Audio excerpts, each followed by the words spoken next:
बिस्मिल्लाहिर्रहमानिर्रहीम। अस्सलाम वालेकुम डियर स्टूडेंट कंप्यूटर से रेलिवेंट हम जो टॉपिक डिस्कस कर रहे हैं वो है uses of computer. Previous lecture में हमने uses of computer at home को डिस्कस किया था। आज हम uses of computer in education इस पॉइंट को डिस्कस करेंगे। तो इसका सबसे पहला जो पॉइंट है वो है CBT, कंप्यूटर बेस्ड टीचिंग। यहाँ पे computer based training. Due to corona virus student ये टेक्निक बहुत ज़्यादा आम हो गई है। घर बैठे लोगों को ट्रेन किया जा रहा है, स्टूडेंट्स को टीच किया जा रहा है और इसके ज़रिए हम लोग घर बैठे जो हैं वो न्यू स्किल्स भी जो हैं वो सीख पा रहे हैं। जिस तरह अगर हम लोग अपनी ही एग्जांपल लें तो टीचर्स जो हैं वो घर बैठे जो हैं अपने टाइम टेबल के मुताबिक जब वो फ्री होती हैं या रात के टाइम लेक्चर को रिकॉर्ड कर लेती हैं और आप लोग को आपके टाइम टेबल के मुताबिक जो लेक्चर है वो सेंड कर दिया जाता है। और जब स्टूडेंट्स आप लोग के टाइम होता है, आप लोग फ्री होते हैं, आप वो लेक्चर को डाउनलोड कर लेते हैं, उस टॉपिक को लर्न कर लेते हैं। तो यह है कंप्यूटर बेस्ड ट्रेनिंग, है कंप्यूटर बेस्ड टीचिंग। अब इसके स्टूडेंट बेनिफिट्स क्या हैं, इसके फ़ायदे क्या हैं। Training time can be reduce, हमारा ट्रेनिंग का जो टाइम है वो रिड्यूस हो गया हुआ है। पहले स्टूडेंट्स आप लोगों को कॉलेज आना पड़ता था, उसमें भी आपका टाइम कंज्यूम होता था और आप लोग का 45 मिनट का लेक्चर होता था। अब आप लोग को 20 मिनट की जो वीडियो है वो रिकॉर्ड की जाती है और आप लोग को सेंड कर दी जाती है, जिससे ट्रेनिंग टाइम जो है वो भी काफ़ी ज़्यादा रिड्यूस हो गया है, कम हो गया है। Training materials are interactive and easy to learn. It encourages students to learn the topic. Students आपका ट्रेनिंग मटेरियल जो है जो आप लोगों को प्रोवाइड किया जाता है उसको भी काफ़ी इंटरेक्टिव बनाया गया है और काफ़ी आसान बनाया गया है आपके लिए। टीचर्स जो हैं वो वीडियो रिकॉर्ड करते वक्त डिफरेंट क्लिप्स अंदर ऐड कर रही हैं या डिफरेंट वीडियोस ऐड कर रही हैं या पिक्चर्स ऐड कर रही हैं, ताकि आपको जो टॉपिक है वो काफ़ी आसानी से काफ़ी अच्छे से समझ आ जाए। और इसके अलावा एक आसानी आप लोगों के लिए क्या हो गई है कि लेक्चर रिकॉर्ड होते हैं, आप लोगों को अगर किसी पॉइंट की समझ नहीं आती तो आप उसको बैक करके उसको अगेन सुन सकते हैं और अगेन समझ भी सकते हैं। तो इस वजह से आप लोगों के लिए काफ़ी ज़्यादा आसानी हो गई है। Planning and timing problems are reduce और एलिमिनेट। प्लानिंग और टाइमिंग की जो प्रॉब्लम थी वो भी रिड्यूस हो गई है, कम हो गई है। जिस तरह अगर हम अपने कॉलेज की मिसाल ही लें तो टाइम टेबल में बाज़ दफ़ा कोई इशू आ जाता था कि बाज़ दफ़ा बच्चों की 2 क्लासेस जो थी वो at a time he time table में मेंशन हो जाती थी। तो उसके लिए बहुत ज़्यादा प्लानिंग करनी पड़ती थी, स्टाफ को भी, मैनेजमेंट को भी बहुत ज़्यादा प्लानिंग करनी पड़ती थी और हर चीज़ को टाइमली मैनेज करना पड़ता था। तो इससे क्या होगा कि हमारी जो प्लानिंग है वो भी कम होगी। अब हमें कम प्लानिंग करनी पड़ती है। हर टीचर जो है वो डिफरेंट टाइम पे अपनी मुताबिक जो है वो लेक्चर को रिकॉर्ड करती हैं और आपको सेंड कर देती हैं। और जब स्टूडेंट्स आप लोग फ्री होते हो अपनी मर्ज़ी से अपने मुताबिक आप लोग अपनी चॉइस के मुताबिक जो है वह जो सा लेक्चर चाहें सुन सकते हैं और उसको लर्न कर सकते हैं। तो इससे जो प्लानिंग है वो भी कम हो गई है और टाइमिंग जो प्रॉब्लम्स थी वो भी काफ़ी ज़्यादा रिड्यूस हो गई है। The skill can be taught at any time and at any place. अगर आपके पास मोबाइल डिवाइस है, आपके पास अपना कंप्यूटर है, अपना लैपटॉप है, तो आप कहीं पर भी हैं या कहीं पे भी गए हुए हैं, अपने किसी रिलेटिव्स के पास गए हुए हैं, तो आप वहाँ पर जाकर भी अपनी वीडियो को डाउनलोड कर लें और वहाँ पे भी जाकर आप इस स्किल से फ़ायदा हासिल कर सकते हैं। इसके अलावा कोई भी ऐसा टॉपिक है जो आपको जिसके बारे में समझ नहीं है, आप यूट्यूब से उसकी वीडियो देखकर भी उससे जो है इस्तिफ़ादा हासिल कर सकते हैं। तो आप कहीं पे भी दुनिया के किसी भी हिस्से में हैं तो आपको इस स्किल के ज़रिए ट्रेन किया जा सकता है। It is very cost effective way to train a large number of students. तो स्टूडेंट ये काफ़ी कॉस्ट इफेक्टिव है।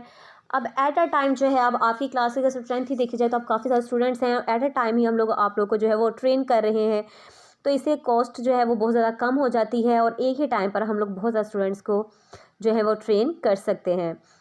Training video and audios are available at affordable price. तो जो वीडियोज़ और ऑडियोज़ हैं वो भी अफोर्डेबल प्राइस में जो है आप लोगों के साथ शेयर कर दी जाती हैं। ज़्यादा अगर हम लोगों ने मोबाइल पर जैसा पैकेज लगाए हुए हैं, आप लोगों ने भी लगाए हुए हैं, तो एक अफोर्डेबल प्राइस है जिसमें जो पैकेज लग जाते हैं आपको भी वीडियो सेंड हो जाती हैं और जो है आप लोग भी आगे से आसानी से वीडियो रिसीव कर सकते हैं। और बहुत ज़्यादा अगर आप ये ऊपर वाले पॉइंट की मिसाल है लार्ज नंबर ऑफ़ स्टूडेंट्स वाली, तो पहले क्या है, अगर हमने बहुत ज़्यादा स्टूडेंट्स को जो है एजुकेट करना हो, तो जिस तरह आपकी क्लास की अगर एग्जाम्पल है, स्ट्रेंथ ज़्यादा हो जाए तो हमें क्या करना पड़ता है, 2 सेक्शन क्रिएट करने पड़ते हैं या बाज़ दफ़ा 3 सेक्शन क्रिएट करने पड़ते हैं। तो उसमें क्या हुआ कि टाइम टेबल में भी प्रॉब्लम आ गई, उसके लिए भी प्लानिंग करनी पड़ती है। इसके अलावा बहुत ज़्यादा स्टूडेंट्स को अब जो है टीच करने के लिए बाज़ दफ़ा टीचर्स को भी ज़्यादा हायर करना पड़ता है, तो कॉस्ट जो है वो बहुत ज़्यादा हो जाती है। इस तरह क्या है कि हम लोगों ने आप लोग का एक ग्रुप जो है वो क्रिएट किया, उस ग्रुप में आप सबको ऐड किया हुआ है, एक ही लेक्चर रिकॉर्ड करते हो और आप सब स्टूडेंट्स को सेंड कर दिया जाता है और आप सब स्टूडेंट्स से क्या कर सकते हैं, फ़ायदा हासिल कर सकते हैं। तो इस तरह से जो CBT ट्रेनिंग है ये काफ़ी ज़्यादा जो है अहम है और काफ़ी ज़्यादा जो है फ़ायदेमंद साबित हुई है। अब स्टूडेंट्स का जो नेक्स्ट टॉपिक है वह है डिस्टेंस लर्निंग। डिस्टेंस लर्निंग के बारे में स्टूडेंट्स आप लोगों ने आजकल काफ़ी ज़्यादा सुना होगा। ये टेक्निक, ये मेथडोलॉजी भी काफ़ी ज़्यादा कॉमन हो गई है, काफ़ी ज़्यादा आम हो गई है। Distance learning is the new learning methodology. Computers plays the key role in this kind of learning. Many institutions are providing distance learning program. The student does not need to come to the institution. The institution provides the reading materials and the students attends virtual classroom. In virtual classroom, the teachers deliver lecture at this own workplace. The students can attend the lecture at home by connecting to a network. The student can also ask questions to the teachers. Student distance learning की एक example तो ये है कि बाज़ universities जो है वो अपने बच्चों को फुल वीक नहीं बुलाती, सिर्फ फुल वीक में एक दिन जो है वो यूनिवर्सिटी बुलाती हैं और उसी दिन जो है उनको नोट्स वगैरह या असाइनमेंट्स वगैरह जो है वो प्रोवाइड कर दी जाती है। उनका जो अगर स्टूडेंट्स ने जो भी कुछ पूछना होता है वो अपने टीचर से पूछ लेते हैं। इसके अलावा आप लोगों ने वर्चुअल यूनिवर्सिटी और अल्लामा इकबाल यूनिवर्सिटी का तो नाम सुना ही होगा। ये डिस्टेंस लर्निंग की सबसे अहम जो है एग्जाम्पल है। वो क्या करते हैं कि अपने स्टूडेंट्स को जो एजुकेशन मटेरियल होता है वो सारा का सारा प्रोवाइड कर देते हैं। स्टूडेंट्स घर बैठे जो है उन टॉपिक्स को प्रिपेयर करते हैं, लेक्चर्स लेते हैं और अगर कोई भी प्रॉब्लम होती है तो अपने टीचर्स के साथ डिस्कस कर लेते हैं और उसको सॉल्व कर लेते हैं। वर्चुअल यूनिवर्सिटी जो है, जिसको हम वीजो यूनिवर्सिटी भी कहते हैं, वो भी सेम एज इट इज़ है। उन्होंने हर सब्जेक्ट से रेलिवेंट 45 लेक्चर्स जो हैं वो डाउनलोड करके जो है कंप्यूटर पर अपलोड किए हुए हैं। हम लोग उनकी साइट पर जाके उनके सारे लेक्चर्स जो है वहाँ से डाउनलोड कर सकते हैं और रोज़ डेली बेसिस पे एक एक लेक्चर लेकर भी अपने जो टॉपिक हैं उनको प्रिपेयर कर सकते हैं। तो काफ़ी जो यूनिवर्सिटीज़ हैं जो आप डिस्टेंस लर्निंग की जो है हम लोग को फैसिलिटी प्रोवाइड कर रही हैं। अब है ऑनलाइन एजुकेशन। ऑनलाइन एजुकेशन तो अब आम हो चुकी हुई है due to corona virus. Many website provide online education. You can download education material, books and tutorials without going outside. Some universities provide online lectures for the students. इस तरह video की मैंने भी आपको एग्जांपल दी है कि इनके बाकायदा लेक्चर जो हैं आप लोग को यूट्यूब पर और इनकी ऑफिशियल वेबसाइट पे मिल जाते हैं। आप घर बैठे जो है वो लेक्चर ले सकते हैं। इसके अलावा इन्होंने अपनी बुक्स, अपने नोट्स, प्रीवियस पेपर्स, हर चीज़ जो है वो सोल्व करके जो है वो नेट पर जो है वो अपलोड की हुई है। उनके स्टूडेंट्स ने भी अपने ब्लॉग क्रिएट किए हुए हैं और इवन जब वो टीचर से चैट कर रहे हैं उस चैट के दौरान भी उन्होंने फाइल्स अपलोड की हुई हैं। तो वहाँ पे उन्होंने हर तरह का मटेरियल जो है वो सोल्व करके जो है अपलोड किया हुआ है। वहाँ से बुक्स, नोट्स या वीडियो लेक्चर्स हर चीज़ डाउनलोड करके घर बैठे जो है वो एजुकेट हो सकते हैं। तो स्टूडेंट्स नेक्स्ट टॉपिक है कंप्यूटर एडेड लर्निंग, जिसको हम कॉल भी कहते हैं। Computer aided learning is the process of using information technology to help teaching and enhance the learning process. Computer aided learning जो है स्टूडेंट, ये टीचिंग को भी इन्हेंस करती है और लर्निंग को भी इन्हेंस करती है। टीचिंग का मतलब होता है सिखाना और लर्निंग मतलब होता है सीखना, कि टीचर्स भी जो है वो भी आपको अच्छी तरीके से सिखा सकते हैं इस टेक्निक के ज़रिए और स्टूडेंट्स भी जो है वो अच्छे तरीके से इस प्रोसेस के ज़रिए लर्न कर सकते हैं। The uses of computer can reduce the time that is spend on preparing teacher material. पहले जो था स्टूडेंट्स, हम लोग बुक से आप लोग को लेक्चर्स देते थे या वाइट बोर्ड पर एक्सप्लेन करते थे। अब हम लोग कंप्यूटर को यूज़ करते हुए आप लोगों को जो है वो एजुकेट कर रहे हैं, जिससे हमारा काफ़ी ज़्यादा टाइम जो है वो बच जाता है, टाइम्स काफ़ी ज़्यादा रिड्यूस हो जाता है। इसके अलावा टॉपिक को प्रिपेयर करने में भी कंप्यूटर बहुत ज़्यादा अहम जो है किरदार अदा करता है, ना कि सिर्फ स्टूडेंट्स के लिए बल्कि टीचर्स के लिए भी। हम कोई टॉपिक प्रिपेयर कर रहे हैं तो बाज़ दफ़ा अंदर काफ़ी टफ वर्ड्स आ जाते हैं, तो हम कहते हैं कि ये तो स्टूडेंट को समझ नहीं आएगी इतनी टफ वर्डिंग। तो हम क्या करते हैं कि नेट पर जाते हैं और उसके आसान तरीन जो अल्फाज होते हैं वो सर्च करते हैं और आपको उसके ज़रिए जो है वो एक्सप्लेन करते हैं ताकि आपको टॉपिक जो है वो काफ़ी अच्छे से समझ आ जाए।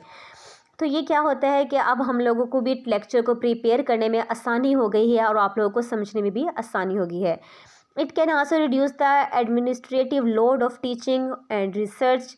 तो एडमिनिस्ट्रेटिव का जो लोड है टीचिंग का और रिसर्च का वो भी काफ़ी ज़्यादा रिड्यूस हो गया है। The use of multimedia projector and power point presentation has improve the quality of teaching. It has also help the learning process. Student, आपके सामने जो मैं आपको आज लेक्चर ही दे रही हूँ ये भी पावर पॉइंट प्रेजेंटेशन है। पावर पॉइंट पर ही मैंने इसको जो है तैयार किया हुआ है और अगर हम घर में जो है पावर पॉइंट क्रिएट करके भी आप लोगों को लेक्चर दे सकते हैं।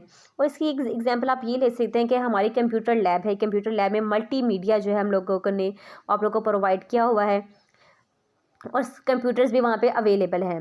जब आप लोग का प्रैक्टिकल होता है तो सब बच्चे को एक एक कंप्यूटर के आगे हम लोग बिठा देते हैं और मैं मल्टीमीडिया पे काम करती हूँ। जो भी मैं मल्टीमीडिया पे सिखाती हूँ आप लोग वो कंप्यूटर पर जो है वो परफॉर्म करते रहते हैं। तो इससे क्या हो गया है कि हमारी लर्निंग की जो टेक्निक है और वो काफ़ी ज़्यादा अच्छी हो गई है और हम लोग को आप लोगों को टीच करने में भी आसानी हो गई है।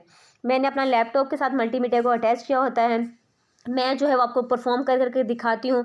जो मैं परफॉर्म कर रही होती हूँ आप उसकी प्रैक्टिस जो है आपके सामने जो कंप्यूटर पड़ा होता है उस पर आप परफॉर्म करते हैं। तो इससे क्या हो गया है कि टीचिंग जो है वो काफ़ी ज़्यादा इम्प्रूव हो गई है और स्टूडेंट्स को लर्न करने में भी आसानी होती है। मुझे इंडिविजुअली हर बच्चे के पास जाके अलहदा एक ही टॉपिक को बार बार एक्सप्लेन नहीं करना पड़ता कि इसको ऐसे करो। पहले एक बच्चे के पास जाऊँ, फिर दूसरे बच्चे के पास, फिर तीसरे बच्चे के पास। मल्टीमीडिया लगा होता है लैब में, मैं आप लोग को एक दफ़ा एक्सप्लेन करती हूँ, सारे स्टूडेंट जो हैं उसको देख लेते हैं और बाद में अपने कंप्यूटर पर उसको परफॉर्म करते हैं। तो मल्टीमीडिया और प्रेजेंटेशंस के ज़रिए जो है वो टीचिंग की क्वालिटी काफ़ी ज़्यादा इम्प्रूव हो गई है। Online examination, online exams is based on MCQ. Students आप लोग जो है वो काफ़ी जो है ऑनलाइन वेबसाइट है, अगर आपने आर्मी के टेस्ट की तैयारी करनी है या नेवी के टेस्ट की तैयारी करनी है तो आप जाके अपने जो है गूगल पर लिखें ऑनलाइन एग्ज़ाम्स फॉर नेवी या आर्मी, तो आपके सामने साइट्स ओपन होती है। उसकी आप पहली साइट ही ओपन कर लें तो काफ़ी ऑनलाइन टेस्ट जो है एमसीक्यूज़ की शक्ल में वहाँ पर अवेलेबल होते हैं। आप कोई एक टेस्ट जो है वो उसको ओपन कर लें और उसको स्टार्ट के बटन पे क्लिक कर दें तो आपको जो टेस्ट है वो स्टार्ट हो जाता है और ऊपर टाइमिंग जो है वो भी शो होना शुरू हो जाती है। अगर आपके 60 एमसीक्यूज़ हैं तो वो आप लोगों को 20 जो है 60 एमसीक्यूज़ के मुताबिक 50 मिनट्स जो हैं वो प्रोवाइड कर देते हैं और आपने 50 मिनट के अंदर वो 60 एमसीक्यूज़ जो है वो सोल्व करने होते हैं। और जैसे ही आपका टाइम कंप्लीट होता है आपका पेज खुद ब खुद जो है वो बंद हो जाता है और विदाउट एनी डिले उसी टाइम जो है आप लोग के जितने एमसीक्यूज़ ठीक होते हैं वो आप लोग के सामने आ जाते हैं और वो आप लोग को बता देते हैं कि आप इस टेस्ट में फ़ेल हैं या फिर पास हैं। तो ये है ऑनलाइन एग्ज़ाम। आप घर बैठे जो है अपने एग्ज़ाम्स की तैयारी कर सकते हैं। डिफरेंट टॉपिक्स जो हैं वहाँ पे नेट पे अवेलेबल होते हैं। हम डिफरेंट टॉपिक्स के बारे में जो है ऑनलाइन जो है वो पेपर्स खोल के उनको सॉल्व कर सकते हैं। Online examination is based on MCQs. The result is announced without any delay. Examination different international certifications are held online. Microsoft MSCS and CCNA are example of online examination. तो students आप लोग इस पर practice भी करके देखिएगा। कोई एक आधा जो है आप ऑनलाइन जो है पेपर ओपन कीजिएगा और उन MCQs को सॉल्व करके देखिएगा आपको, तो आपको खुद आइडिया हो जाएगा। तो उन्होंने टाइमिंग भी दी होती है और MCQs भी दिए होते हैं और फ़ौरन उसी टाइम में आपको पता चल जाता है कि आपके इतने MCQs ठीक हैं, इतने MCQs गलत हैं और कितने टाइम में आपने पेपर सॉल्व किया है। तो आई होप सो स्टूडेंट आपको आज का लेक्चर समझ आया होगा। इंशाल्लाह नेक्स्ट लेक्चर में मुलाकात होगी। ओके, अल्लाह हाफिज़।